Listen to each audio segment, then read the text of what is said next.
అనుకున్నదొకటి అవుతున్నదొకటి. నిర్లక్ష్యమో లేక నిధులలేమో కానీ Nellore necklace road పనులు వెళ్లి స్వర్ణాల చెరువులో కలిసిపోయాయి. ప్రారంభంలో సెంటీమీటరు కదిలిన పనులకు ఆ తర్వాత భారీగా బ్రేకులు పడ్డాయి. సంకల్పం గట్టిగా ఉన్నా ఆచరణలో పనులు మాత్రం ఒట్టి మాటలే అయ్యాయి. బ్రేకులు పడ్డ నెల్లూరు స్వర్ణాల చెరువు నెక్లెస్ రోడ్డు పనులపై గ్రౌండ్ రిపోర్ట్ ఇప్పుడు చూద్దాం. నెల్లూరు నగరానికి తలమానికం అవుతుంది అనుకున్న నెక్లెస్ రోడ్ పనులు అర్ధాంతరంగా ఆగిపోయాయి. నగరానికి కొత్త అందాన్ని తీసుకొస్తుంది అనుకున్న ఈ ప్రాజెక్టు పనులు ఇంచు కూడా కదలటం లేదు. అరకొరగా చేసిన పనులు కూడా దెబ్బతింటున్నాయి. డంప్ యార్డును తలపిస్తున్న చారిత్రక స్వర్ణాల చెరువు రూపురేఖలు మారతాయా లేక నెల్లూరు నెక్లెస్ రోడ్డు కలగానే మిగిలిపోతుందా? Watch the story. రాష్ట్రంలో నగరాల అభివృద్ధి కోసం కేంద్ర ప్రభుత్వం నిధులు ఇస్తున్నప్పటికీ వాటిని సద్వినియోగం చేసుకోవడం లేదు. అందుకు ఉదాహరణే నెల్లూరులోని ఈ ప్రాంతం. నెల్లూరు నగరానికి మణిహారంలా నెక్లెస్ రోడ్డును తీర్చిదిద్దేందుకోసం కేంద్ర ప్రభుత్వం అప్పట్లో నిధులను విడుదల చేసింది. కానీ రాష్ట్ర ప్రభుత్వం మ్యాచింగ్ గ్రాంట్ను విడుదల చేయకపోవడంతో పనులు ఎక్కడికక్కడే ఆగిపోయాయి. ప్రస్తుతం ఈ నెక్లెస్ రోడ్డు ప్రాంతం అంతా కూడా పూర్తి స్థాయిలో పాడైంది. దాన్ని బాగు చేసేందుకోసం రాష్ట్ర ప్రభుత్వం చర్యలు తీసుకోవాలని చెప్పి కూడా కోరుతున్నారు. ప్రస్తుతం నెక్లెస్ రోడ్డు పరిస్థితి ఏ విధంగా ఉందన్న దాన్ని ప్రత్యక్షంగా మనం పరిశీలిద్దాం.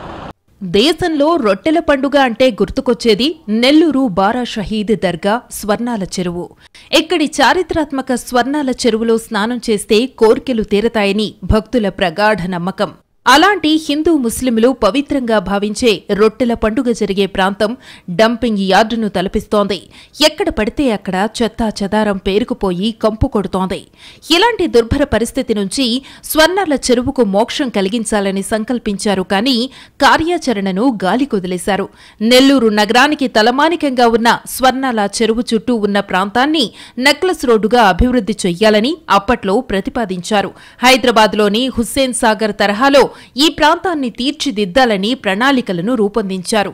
ఆ దిశగా అడుగులు సైతం పడ్డాయి.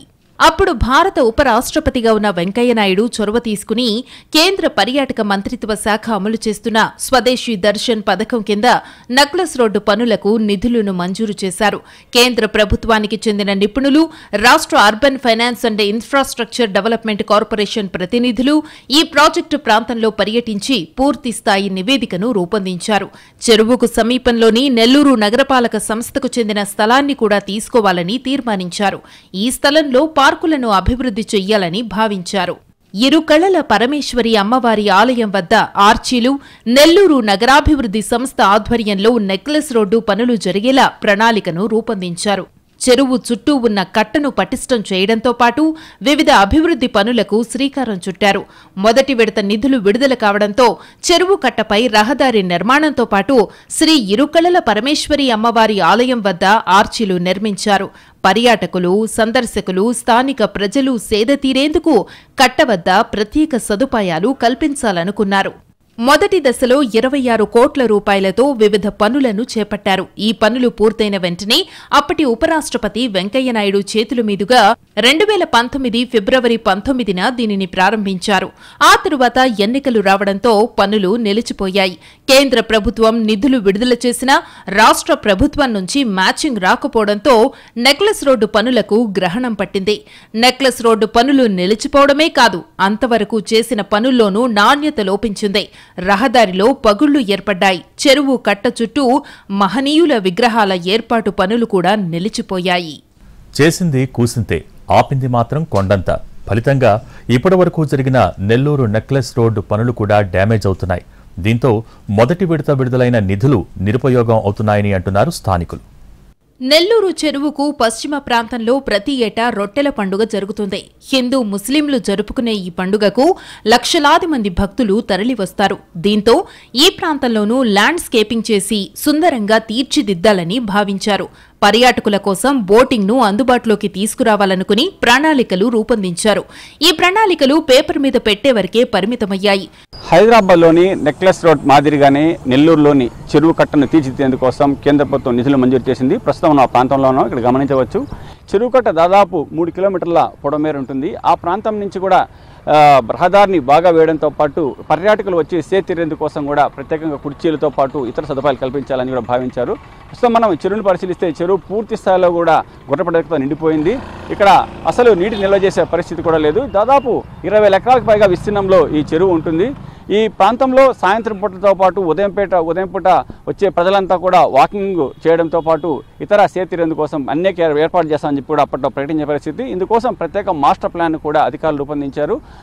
పిల్లల కోసం ప్రత్యేకంగా పార్కింగ్తో పాటు ఆట స్థలం, వాకింగ్ ట్రాక్, సైక్లింగ్ ట్రాక్తో పాటు ఇతర సదుపాయాలన్నీ కూడా కల్పిస్తామని చెప్పారు. అప్పట్లో ప్రభుత్వం మొదటి దశ నిధులను విడుదల చేసింది కేంద్ర ప్రభుత్వం. దానికి తగినంత కూడా మ్యాచింగ్ గ్రాంట్ రాష్ట్ర ప్రభుత్వం నుంచి కూడా రాలేదు. దాంతో పనులన్నీ కూడా కాంట్రాక్టర్ సగంలో ఆపేసిన పరిస్థితి. ఈ పనులు కూడా నాణ్యతా లోపంతో చేయడంతో మనం ప్రస్తుతం పరిశీలించవచ్చు. రోడ్ అంతా కూడా పూర్తి స్థాయిలో కూడా పగిలిపోయింది. అంతేకాకుండా కూడా ఇక్కడ చెరువుకు సంబంధించి నిర్వహణను కూడా అధికారులు ఎవరు చేపట్టకపోవడంతో కూడా నీటి నిల్వ కూడా తగ్గిపోయింది. దానివల్ల ఈ ప్రాంతానికి రావాలంటే కూడా దుర్గంధం వ్యాపించి ప్రజలంతా కూడా వచ్చేందుకు వెనుకాడుతున్న పరిస్థితి. ఈ ప్రాంతంలో ప్రముఖుల విగ్రహాలను కూడా ఏర్పాటు చేయాలని తలపెట్టారు. ప్రస్తుతం కేవలం 4 విగ్రహాలను ఏర్పాటు చేశారు. పొట్టి శ్రీరాములు, తిక్కన, నన్నయ్యతో పాటు ఎన్టీ రామారావు విగ్రహాన్ని ఏర్పాటు చేశారు. కానీ ఆ విగ్రహాలు కూడా పడిపోయే పరిస్థితిలో ఉన్నాయి. వీటిని ఈ చెరువు కట్ట మీదంతా కూడా మహనీయుల విగ్రహాలు వేసి వచ్చే ప్రజలు స్ఫూర్తిని పొందేలా కూడా తీర్చిదిద్దామని గతంలో చెప్పారు. కానీ కేవలం విగ్రహాల ఏర్పాటు కూడా అర్ధాంతరం కూడా ఆగిపోయింది. ఈ ప్రాంతం అంతా కూడా విగ్రహాలను ఏర్పాటు చేసిన పరిస్థితి ఉంది. ఈ ప్రాంతం నెల్లూరు నగరంలో ఉండడంతో చాలామంది ప్రజలు కూడా నిత్యం ఇక్కడికి వచ్చేందుకు కూడా వీలుంటుంది. అంతేకాకుండా కూడా టూరిజం స్పాట్గా కూడా దీన్ని డెవలప్ చేయాలని చెప్పి భావించారు. అందుకోసమే కేంద్ర ప్రభుత్వ పర్యాటక శాఖ నుంచి కూడా నిధులు విడుదలయ్యాయి. కానీ ఎప్పటికప్పుడు ఈ రాష్ట్ర ప్రభుత్వం నుంచి నిధులు రాకపోవడంతో పనులన్నీ కూడా అర్ధాంతరంగా ఆగిపోయిన పరిస్థితి. గతంలో రాజకీయ నాయకులు ఎన్నో హామీలు ఇచ్చారు, కానీ అవి మాత్రం నెరవేరలేదు. కానీ ప్రత్యేకంగా నెల్లూరు నగరాన్ని తీర్చిదిద్దేందుకు కోసం అప్పటి కేంద్ర మంత్రి వెంకయ్యనాయుడు చొరవతో ఈ పథకం మంజూరైంది. అయినప్పటికీ కూడా అమలులో మాత్రం విఫలం కావడంతో నెల్లూరు ప్రజలంతా కూడా తీవ్రస్థాయిలో ఆవేదన వ్యక్తం చేసిన పరిస్థితి. ఇక గణేష్ ఘాట్ను మనం కూడా పరిశీలించవచ్చు. అక్కడ పరిస్థితి ఎలా ఉందో కూడా తెలుసుకుందాం. ఇదే కాకుండా తూర్పు ప్రాంతంలోని శ్రీ ఇరుకళల పరమేశ్వరి అమ్మవారి ఆలయం వద్ద మేషా ఘాటును నిర్మించాలని తలపెట్టారు. చెరువులో ఘాటు నిర్మాణ పనులను చేపట్టినా అవి అసంపూర్తిగానే మిగిలిపోయాయి. ప్రతి ఏటా వినాయక చవితి సందర్భంగా విగ్రహాలను నిమజ్జనం చేసేందుకు వీలుగా ఘాట్ను అన్ని విధాలా అభివృద్ధి చేస్తామని అప్పట్లో నేతలు హామీలు గుప్పించారు. హడావుడిగా పనులు చేసి చేతులు దులుపుకున్నారు.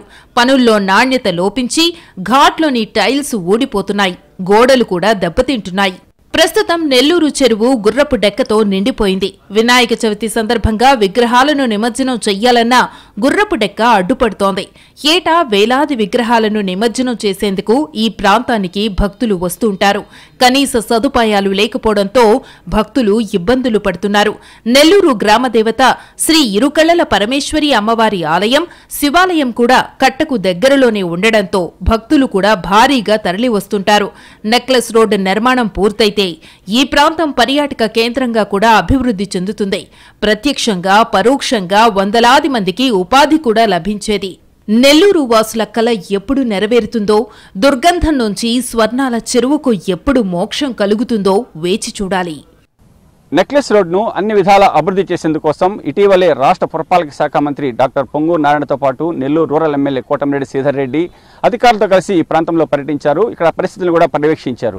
అంటే దీన్ని అభివృద్ధి చేసేందుకోసం ఎంతగా నిధులు అవసరమవుతాయి, కేంద్రం నుంచి ఎంత మేర తీసుకోవాలా, రాష్ట్ర ప్రభుత్వం తరఫున మ్యాచింగ్ గ్రాంట్ ఎంత ఇవ్వాలనే విషయాన్ని మీద కూడా వెంటనే వివరాలు సమర్పించాలని చెప్పి అధికారులను కోరారు. అధికారులు నివేదిక ఇచ్చిన తర్వాత దీన్ని తీర్చిదిద్దామని చెప్పి కూడా వాళ్ళు చెబుతున్న పరిస్థితి. ఇప్పటికైనా ప్రజాప్రతినిధులు అధికారులు స్పందిస్తే నెల్లూరుకు ఇది ఒక మణిహారంలా మిగులుతుందని చెప్పి కూడా ప్రజలు చెబుతున్న పరిస్థితి. వీడియో జర్నలిస్ట్ ప్రదీప్తో అమర్, ఎన్టీవీ, నెల్లూరు. ఇది ఇవాల్టి ఫోకస్. నమస్తే.